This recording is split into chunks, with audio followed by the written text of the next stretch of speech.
இந்த உலகத்திலே மனிதர்களில் பலர் லட்சங்களையும் கோடிகளையும் செலவு செய்தால்தான், இன்னும் பலர் வாழ்நாள் முழுவதையும் வணக்க வழிபாட்டில் கழித்தால் மட்டுமே இறைவனை அடைய முடியும் என்ற வெகு தூரத்தை வைத்திருக்கிறார்கள். இறைத்தூதருடைய இந்த செய்தி இவர்களுக்கெல்லாம் ஆச்சரியத்தை கொடுக்கும்.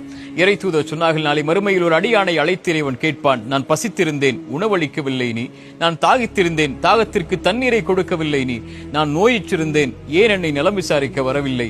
அந்த அடியான் இறைவனை பார்த்து கேட்பான், இறைவா, நீ பசித்திருந்தாயா, நீ தாகித்திருந்தாயா, நீ நோயிற்றிருந்தாயா? நீதான் இந்த உலகத்தை படைத்த இறைவனாயிற்றே.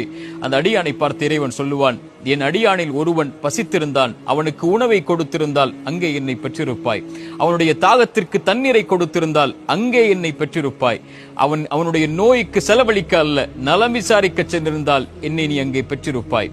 இறைத்தூதர் சொன்னார்கள், இந்த உலகத்திலேயே இறைவனுக்கு விருப்பமான செயல்களில் ஒன்று, ஒரு அடியான் சோகத்தில் கஷ்டத்தில் இருக்கும் போது அவனுடைய முகத்தை சிரிப்பால் மாற்றுவது மட்டுமே என்று.